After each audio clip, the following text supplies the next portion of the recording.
Hello students, welcome to part 7 of Control and Coordination chapter. Today we are going to begin with the study of human nervous system. So the human nervous system can be studied under three headings: central nervous system, peripheral nervous system and autonomic nervous system. In central nervous system we are going to study about brain, also called as encephalon, and spinal cord. In peripheral nervous system, we will study about cranial nerves. In human beings, we have about 12 pairs of cranial nerves and spinal nerves, that is 31 pairs of spinal nerves. In autonomic nervous system, we will study about sympathetic and parasympathetic nervous system, which are antagonistic or opposite to each other in their function. First, let us start with brain or encephalon. Brain can be classified into three parts: forebrain, midbrain, hindbrain.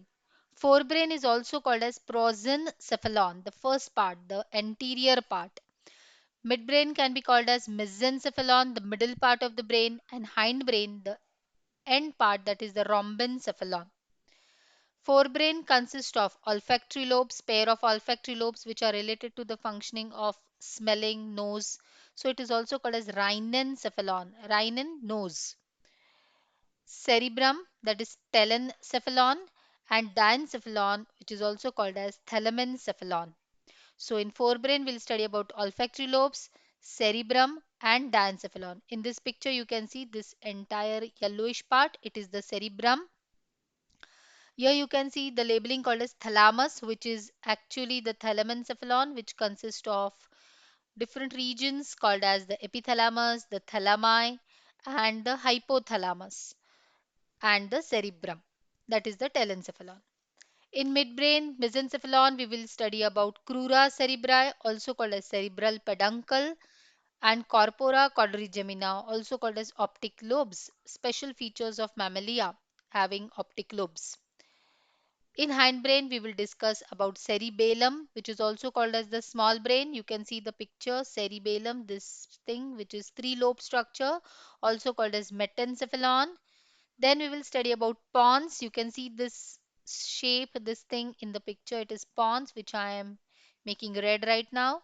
And the medulla oblongata, also called as the myelencephalon. Actually, the pons and the medulla oblongata together, they form the brain stem.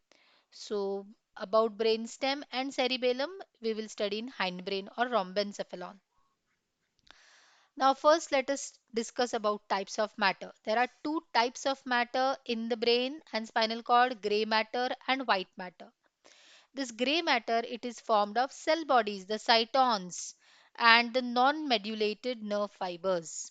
So non-medulated nerve fibers and the cell bodies constitute the gray matter, whereas the white matter, it consists of only medulated nerve fibers having the myelin sheath, and therefore it appears white in color.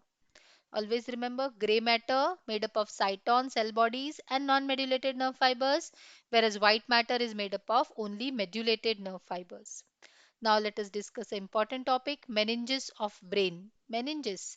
What are meninges? These are connective tissue membranes which surround the brain as well as the spinal cord. Meninges also present in spinal cord and they are protective in nature. So they are protecting the brain as well as spinal cord. You will see, if this is the outermost our layer skin on the head, after skin there is periosteum, which is a covering surrounding the bone, the skull, that is the cranium, and immediately inside the cranium lies the dura mater, arachnoid matter, and pia mater. This word matter means mother. As a mother is protecting its child, similarly these three meninges are protecting the brain. So the three meninges of brain from inside to outside are pia mater. Pia mater is the innermost near the brain, then the arachnoid, and then the dura mater. The pia mater, it is the innermost. It is very thin and it is vascular. It is having lot of blood vessels and it is lying just next to our brain. Arachnoid, it is the middle layer. It is thin, it is vascular, and it is having spider webby structure which is formed of the reticular tissue. So it is having such type of reticular tissue present. And then the dura mater, which is the outermost, this grayish color, this is the dura mater. It is outermost, thicker, fibrous, and it lies on the inner side of the cranium of the skull. You can see just outside it, cranium is there, and then the dura mater. So dura mater outermost, arachnoid matter, and pia mater. Okay, or you can say from inside to outside, pia mater, arachnoid, dura mater. Between the dura mater and the arachnoid, there is space which is called as subdural space. So here there is subdural space, and between arachnoid and pia mater there is subarachnoid space, and these space are not empty; they are filled with CSF. So let us see what is CSF. CSF is cerebrospinal fluid. It is clear and alkaline fluid. It is present inside the ventricles of the brain. It is present between the ventricles of the brain. It is also present in the central canal of the spinal cord. Okay, so just so if you take a cross section of the spinal cord, elliptical in structure, in the center there is this, yeah, the central canal. So inside the central canal there is lot of CSF. It is filled. It is also present between the subarachnoid space of the brain and spinal cord. Even the subdural space, little bit of CSF is there. So this CSF, about 0.5 ml of CSF is secreted per minute. Every minute, how much CSF is secreted? 0.5 ml. So in a day, how much? 720. But overall constant ratio of the CSF is just 120 ml, because maximum amount of CSF is reabsorbed back. So there is about constant 120 ml of CSF present in the ventricle of the brain, in the central canal of the spinal cord, and also in the subarachnoid or the subdural space. It is secreted by the choroid plexuses of the brain. There are two choroid plexuses in the brain, the anterior choroid plexus, which is lying in the brain, and the posterior choroid plexus. I will teach you about the choroid plexus in detail when we'll study in detail the structure of the brain. But what is a plexus? Plexus is a network. Choroid is blood vessels. And so there are two network of blood vessels, anterior choroid plexus and posterior choroid plexus, which secrete the CSF. Along with it, special type of ependymal cells which are lining the ventricles of the brain and the spinal cord. These ependymal cells, they are lining here in the central canal here, and also they are present in the ventricles of the brain. We'll study the ventricles next time in next video. So both of them secrete this CSF. This is an important question can be asked here. CSF is secreted by anterior choroid plexus, posterior choroid plexus, and ependymal cells of spinal cord, as well as ependymal cells present in the ventricles of the brain.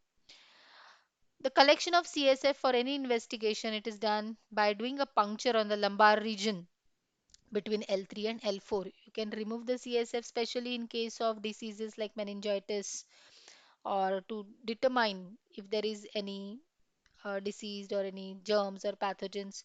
The CSF is removed by doing a puncture at L3 and L4. So CSF, alkaline clear fluid, very very important. Let us see what is the function of this CSF.